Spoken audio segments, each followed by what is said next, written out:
ప్రపంచంలోని సుమారు ఒక 7-8 లేదంటే ఒక 10 దేశాల మీద ఇరాన్ ఒంటరిగా యుద్ధం చేస్తుంది అని అనుకోవచ్చు ఒక కోణంలో. మరో పక్క ఇజ్రాయెల్ ఏమాత్రం వెనక్కి తగ్గట్లేదు.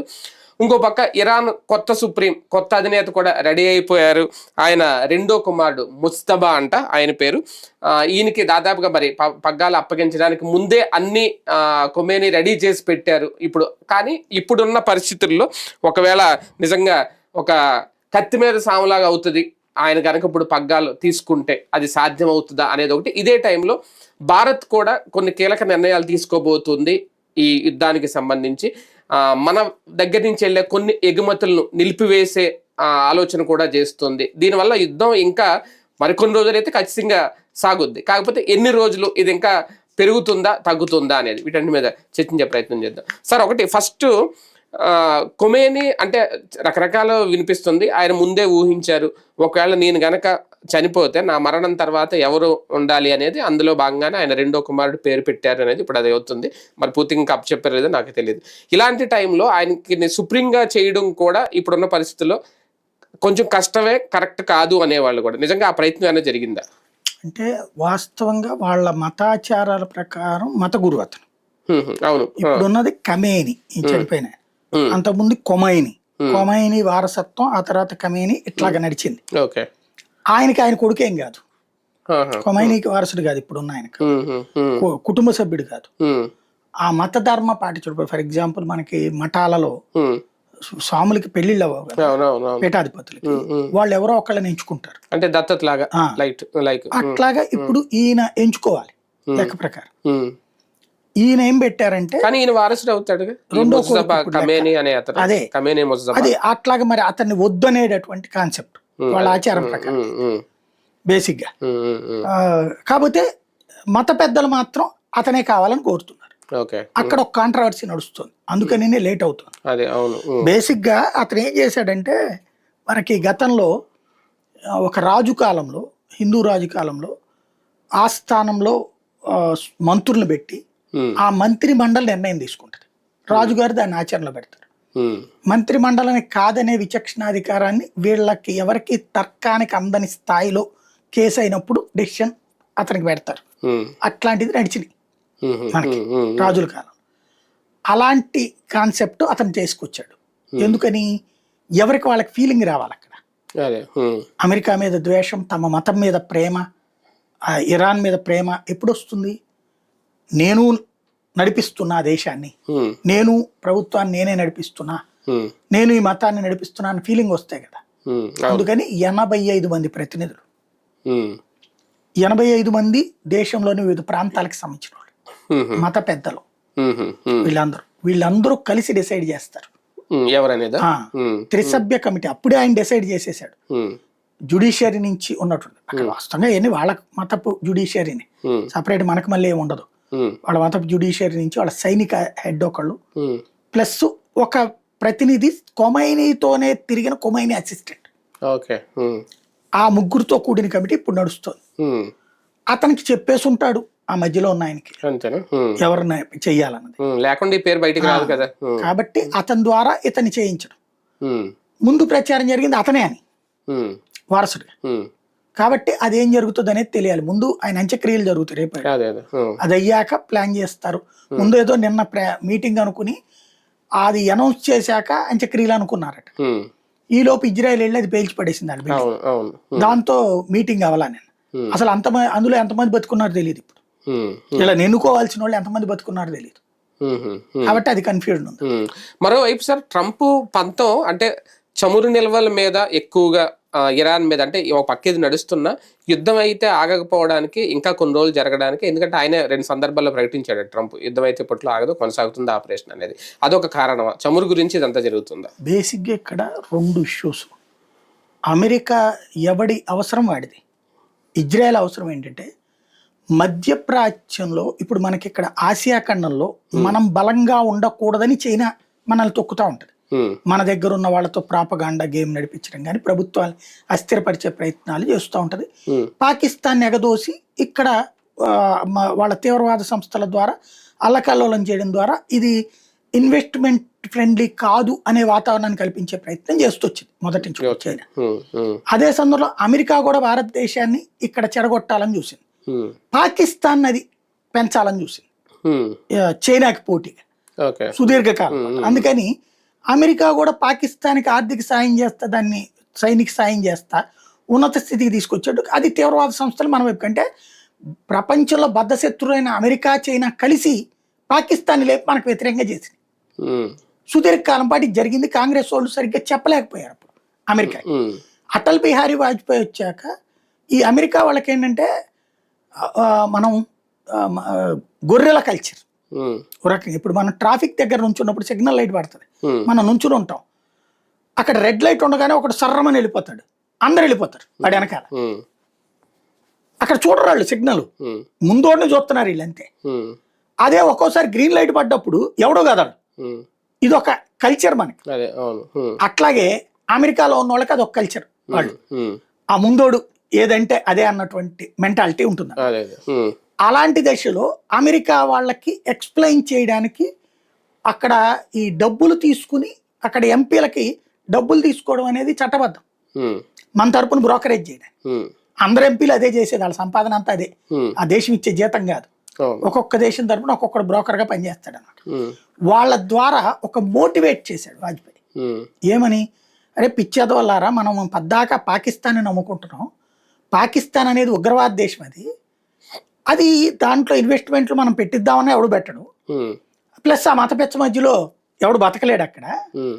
అలాంటి దేశాన్ని నమ్ముకుని చైనా మీద మనం తయారు చేద్దామంటే చైనాకి వ్యతిరేకంగా సీన్ లేదు దానికి, అదో బచ్చా దేశం. మనం అమెరికా అక్కడ సెటిల్ అవ్వాలంటే, అక్కడ సక్సెస్ కావాలంటే, చైనాని దెబ్బ కొట్టాలంటే మన శత్రువు China.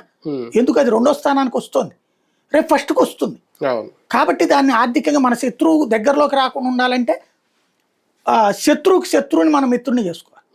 Plus democratical country India, దాన్ని మనం సపోర్ట్ చేద్దాం అనేటటువంటిది అప్పుడు తెచ్చారు వాజ్పేయి టైం.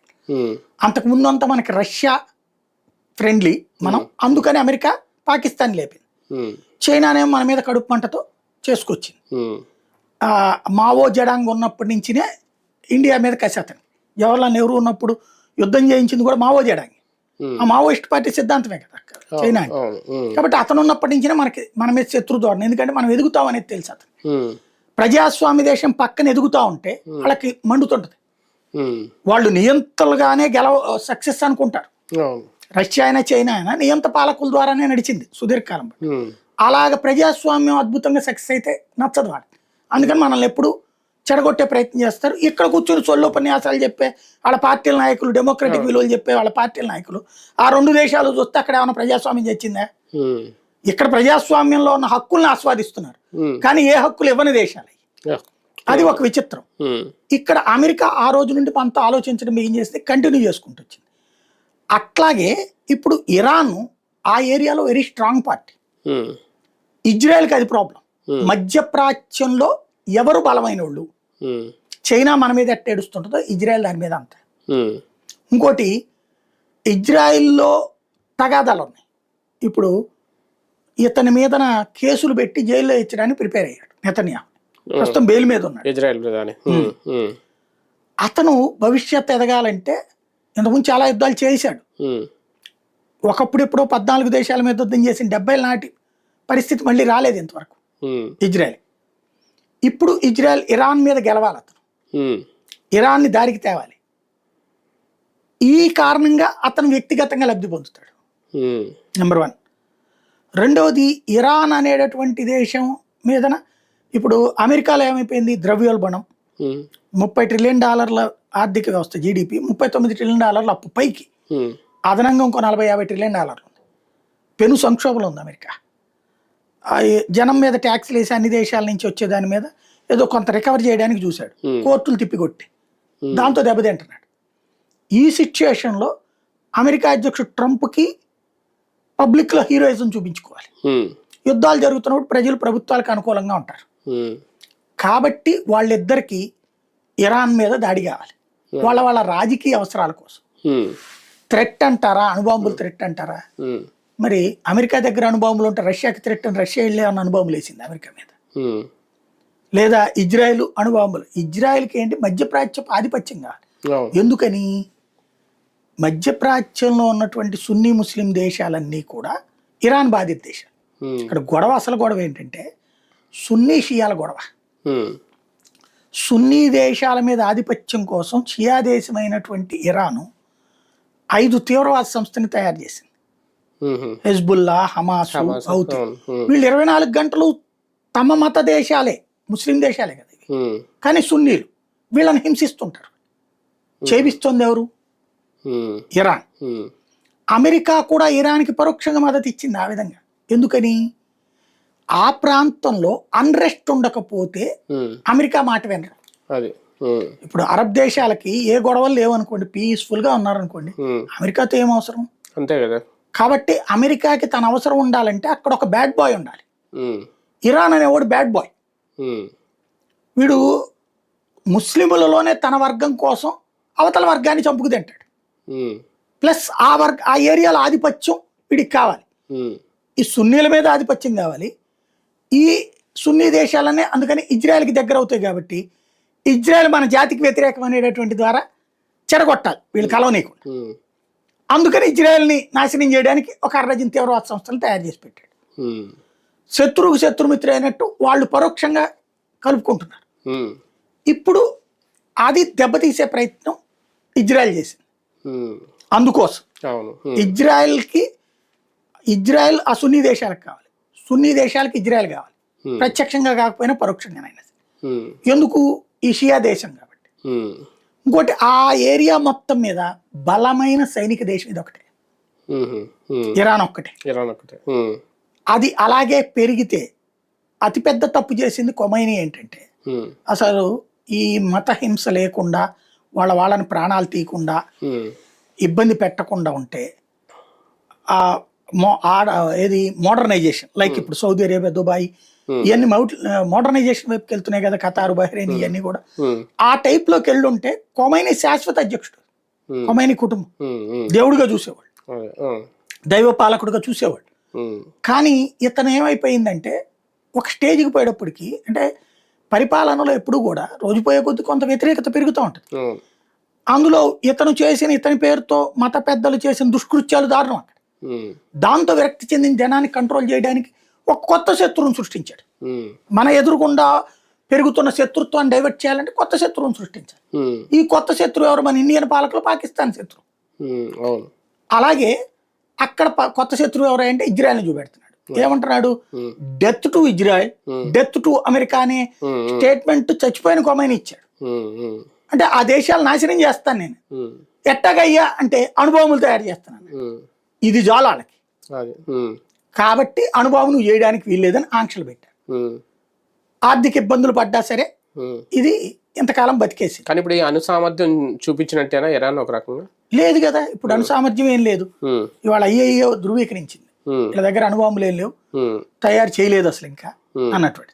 అంటే న్యూక్లియర్ నిల్వలేయో భారీగా యురేనియం ఉన్నాయి. నిల్వలు ఉన్నాయి. యురేనియం దాన్ని 11 బాంబులు తయారు చేయడానికి తగినన్ని కిలోలు వాళ్ళ దగ్గర ఉంది. అండర్ గ్రౌండ్ లో ఎక్కడ భారీగా దాన్ని ఉన్నాయంట కదా. మొత్తాన్ని చెయ్యాలి కదా. ఉమ్, చెయ్యాలి అంటే సైంటిస్టులు కావాలి.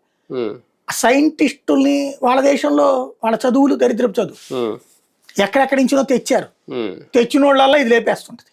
ఉమ్, ఇప్పటికీ 28 సార్లు చంపేసింది ఉమ్, ఇజ్రాయెల్. నిన్న కూడా 22 మంది సైంటిస్టులు చచ్చిపోయారు.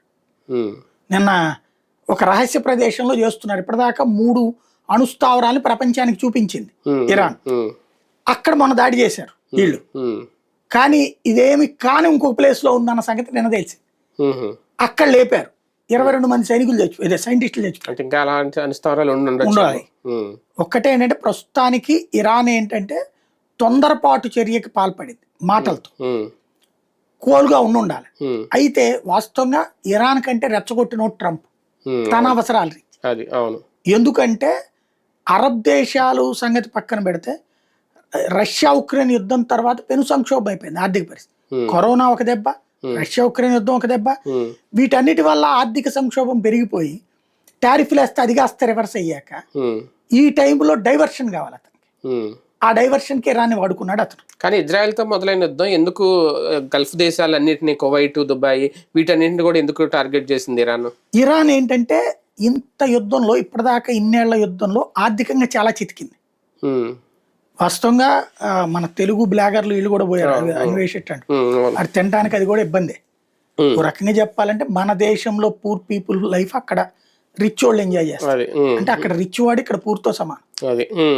అక్కడ 4 ముద్దలు దొరికిందంటే ఆడు ధనుడు. అక్కడ మనం ఇక్కడ అన్నదానాన్ని పిలిస్తే రాని రోజులు వచ్చినాయి. అక్కడ అలాంటి స్టేజ్లో ఉంది ఆర్థికంగా. ఇండస్ట్రీస్ ఎవడు రాడు, ఇన్వెస్ట్మెంట్స్ ఎవడు రాడు. ఎందుకు? అక్కడికి ఎవడొచ్చినా అమెరికా నిషేధిస్తుంది. పోనీ ముస్లిం దేశాల నుంచి వెళ్ళడానికి ఏమున్నాయి ముస్లిం దేశాల్లో ఎస్టాబ్లిష్మెంట్స్, ఇవన్నీ సున్నీ ముస్లిం దేశాలు. కాబట్టి ఇరాన్ ఆర్థికంగా దెబ్బతినుంది. దానికి ఇప్పుడు యుద్ధం కారణంగా ఇక విపరీతమైన నష్టం జరుగుతుంది. ఒక రకంగా చెప్పాలంటే ఇప్పటికి 30% దెబ్బతిని ఉన్న దేశం ఇంకొక 30% దెబ్బతింట. శాంతం దెబ్బతింది కానీ 60% దెబ్బతింట. తిన్నప్పుడు దానికి కడుపు పడుతుంది ఏంటి? నేను ఎట్టాకు నాశనం అవుతున్నాను కాబట్టి నా ప్రత్యర్థి వర్గానికి సంబంధించిన ముస్లిం దేశాలను కూడా నాశనం చేయాలనుకుంటాను ఆర్థికంగా. మనం గత కొన్ని సంవత్సరాల నుంచి చూస్తే ఒకప్పుడు అరబ్ దేశాలంటే మన ఆఫ్ఘనిస్తాన్ మెంటాలిటీ, తాలిబాన్ల మెంటాలిటీ, హిజాబుల దగ్గర నుంచి, బురకాల దగ్గర నుంచి, చదువుల దగ్గర నుంచి, ఆడవాళ్ళని చూసే తీరు నుంచి అట్టుండే అరబ్ దేశం. గత 30-35 సంవత్సరాల నుంచి అంతకుముందు ఉన్న రాజుల కుటుంబాల బిడ్డలు ఇప్పుడు పాలకులుగా ఎవరెవరైతే ఉన్నారో, సహియాన్ దుబాయ్ కావచ్చు, మహమ్మద్ బిన్ సల్మాన్ కావచ్చు, బహ్రెయిన్ పాలకుడు, వీళ్ళందరూ కూడా విదేశాల్లో చదువుకుని వచ్చారు. ఈ మత విద్యను ఇక్కడ నేర్చుకుంటే అక్కడ ఇంగ్లీష్ మీడియం చదువులు చదివారు, అక్కడ స్వేచ్ఛను ఆస్వాదించారు. ప్లస్ ఆ దేశాల ఎదుగుదలని గమనించారు. గమనించి వీళ్ళు కొత్తగా ఏం బిగిన్ చేశారు అంటే వీళ్ళ దేశాన్ని మోడర్నైజేషన్ వైపు తీసుకెళ్ళారు. సౌదీ అరేబియా లాంటి పరమ మత దేశంలో ఫ్రీగా మీకు కావాల్సిన దుస్తులు ధరించచ్చని అధికారం ఇవ్వడం ఎవరైనా ఊహిస్తారా? ఇండస్ట్రియల్ అంతకుముందు ఇన్వెస్ట్మెంట్స్ వేరే వాళ్ళని అలౌ చేసేవాళ్ళు కాదు, ఓన్లీ పెట్రోల్ అమ్ముకుని బతికేవాళ్ళు, దాని అనుబంధ కంపెనీలో ఉండే. అట్లాంటిది పెద్ద పెద్ద కంపెనీ, ఇప్పుడు అరాంకోలో ఇన్వెస్ట్మెంట్ అమెరికా, అట్లాంటి అనేక కంపెనీలు ఆ దేశంలోకి వచ్చి పెట్టుబడులు పెడుతుంది. ఇది భారీ అభివృద్ధి. గత మన మోడీ గారు తీసుకొచ్చిన ఒక విధానంతో వీళ్ళందరూ ఉలిక్కి పడాల్సి వచ్చింది. ఏంటది? ప్రపంచవ్యాప్తంగా మనం మోడర్నైజేషన్ వైపుకి వెళ్ళాలా, బొగ్గు ఆధారిత కరెంటు, పెట్రోల్ డీజిల్ వినియోగం తగ్గించాలి, ఎలక్ట్రిక్ వెహికల్స్ వైపుకి పోవాలా, ఎలక్ట్రిక్ వాడకం పెంచుకోవాలి, సోలారు, విండు, అలాగే వాటరు, హైడల్ ఇట్లాంటి వాటి మీదకి పోదాం అంటూ ఈయన చెప్పడం ప్రపంచంలోని అనేక దేశాలు ఒప్పుకోవడం, ఇప్పుడు అమెరికా కూడా దానికి అవసరమయ్యే ఇన్వెస్ట్మెంట్స్ని అగ్రరాజ్యాలను పెట్టమని అడిగాడు ఆయన. అట్లాగొచ్చినాయి కదా మన దేశంలో కూడా ఇప్పుడు బోర్డుల కంపెనీలు. ఇలాగా అరబ్ దేశాల వాళ్ళకి ఇది పెద్ద సమస్య. ఎందుకని? మనం పెట్రోల్ డీజిల్ వాడడం తగ్గించేసి ఇవి వాడితే, దాంతో వీళ్ళందరూ విద్యావంతులు కదా, భవిష్యత్తును ఊహించి ఇన్వెస్ట్మెంట్ ఫ్రెండ్లీ అట్మాస్ఫియర్ క్రియేట్ చేశారు. అంతకుముందు భూమి మీద హక్కు ఉండేది కాదు, 30 ఏళ్ల లీజ్ అంతే. 30 ఏళ్ల తర్వాత భవనాన్ని ఉన్నదన్నట్టు కూల్చేసేస్తారు అంతే, మళ్ళీ కొత్తగా కట్టుకోవాల్సిందే, ఆడే కావాలన్నది మళ్ళీ తీసుకోవాల్సిందే. అలాంటిది కాకుండా ఒక సెక్యూరిటీ ఇచ్చారు, ఆ బిల్డింగ్ కంటిన్యూ చేయటం, ఎక్స్టెండ్ చేయటం. అట్లా కొత్తగా ఇన్వెస్ట్మెంట్ చేస్తానంటే రమ్మనమంటారు. ట్యాక్సెస్ ఉండవు అక్కడ, ట్యాక్సెస్ ఏవన్నా యూజర్ ఛార్జీలే వసూలు చేసి, ట్యాక్సెస్ ఉండవు. ఎప్పుడైతే ట్యాక్సెస్ ఉండట్లేదు, ట్యాక్స్ ఏమనంటే ఇప్పుడు మనం ఇక్కడ 18-28% ట్యాక్సులు కట్టుకుని 30% ఇన్కమ్ ట్యాక్సులు కట్టుకునే బదులు అక్కడ పెట్టుకుంటే బెటర్ కదా, మ్యానుఫ్యాక్చరింగ్ సెక్టర్ వైపు అటుకు వెళ్తుంది. అట్లాగే టూరిస్టులు రావడానికి ఎదువరకు ఏంటి, అది మత పిచ్చితో ఉండే దేశం కాబట్టి ఆడికి వెళ్ళి స్వేచ్ఛగా మనం బతకలేం కదా అనేటటువంటి ఫీలింగ్ ఉంది. ఇప్పుడు టూరిస్టులకు విపరీతమైనటువంటి అట్మాస్ఫియర్ క్రియేట్ చేశారు, మామూలుగా స్వేచ్ఛగా తిరగమన్నారు, మందు కూడా ఓపెన్గా అమ్మకం పెట్టారు. ఇట్లా మార్పులు చేసేసారు. స్పోర్ట్స్ ప్రపంచంలో అక్కడ కోట్ల ఖర్చు పెట్టి అన్ని రకాల స్పోర్ట్స్ కావాల్సిన స్టేడియాలు కట్టేసి స్పోర్ట్స్ నిర్వహించుకోమంటున్నారు, ప్రోత్సాహకాలు ఇస్తున్నారు, వాళ్లే పోటీలు పెట్టి బంగారాన్ని ఇస్తున్నారు గిఫ్ట్ గా. దాంతో ఫుట్బాల్ లాంటి జట్లు కూడా అక్కడికి వస్తున్నాయి. ఇప్పుడు ఈవెన్ మన సినిమాల వాళ్ళందరికీ అక్కడ తక్కువ రేటుకి ఈవెంట్ నడుపుకోవచ్చు, దాంతో మనోళ్ళు అక్కడికి పోతున్నారు. ఇన్ని రకాలు అంటే వాటిని ఓ రకంగా నిరంతరం రన్నింగ్ లో ఉండే హబ్, లైక్ మన ముంబాయి, హైదరాబాదు, ఇవన్నీ యాక్టివిటీ ఉండే ఏరియా. ఒకప్పుడు కేవలం ఆయిల్ అమ్ముకునే దేశాల నుంచి ఇప్పుడు యాక్టివిటీ ఉండే ఏరియాలు అయిపోయాయి అరబ్ దేశాలు. ఆర్థికంగా వెల్ సెటిల్డ్ అవుతున్నాయి. ఆ వచ్చిన డబ్బులు ఏం చేసుకోవాలో తెలియక ప్రపంచ దేశాల్లో పెట్టుబడులు పెడుతున్నారు. అమెరికాలో ఫేస్బుక్ లాంటి వాటిలో పెట్టుబడులు ఇతందే స్టార్ లింక్, ఎలన్ మాస్క్ సంస్థలో పెట్టుబడులు 60-70% మహమ్మద్ బిన్ సల్మాన్వే ఉంటాయి. ఆ విధంగా వెల్ సెటిల్డ్ అయిపోతున్నారు వీళ్ళు. కాబట్టి మేము నాశనమై వాళ్ళు ఎట్ట బాగుపడతారు, మేము చేయాలని నాశనమై వాళ్ళని నాశనం చేయాలి. కాబట్టి ఆ దేశాల మీద దాడి చేస్తున్నది.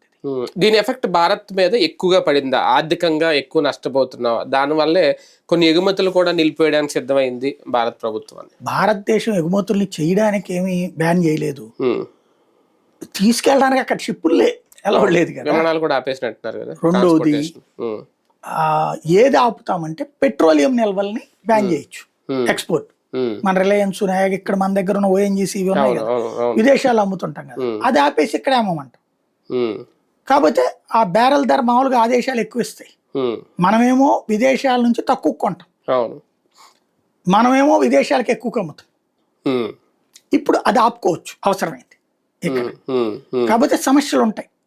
యుద్ధం బిగిన్ అయ్యాక సమస్య రాదు అంటే అమాయకత్వం, అధిగమించాలి, తప్పదు. అంటే భారత విమానాలు కూడా ఎక్కువ నిలిచిపోయినాయా, ఎక్కువ కొంచెం అంతా ఆగిపోయాక ఇంకే ఉంది. ఇప్పుడు అరబ్ దేశం 12 ఎమిరేట్స్ ఇవన్నీ గల్ఫ్ కంట్రీస్ సంబంధించిన విమాన సంస్థలే కదా. మందే ఎయిర్ ఇండియా ఇలాగే కొన్ని ఉన్నాయి మనకి. ఏదొచ్చినా ఎక్కడికి పోవాలి.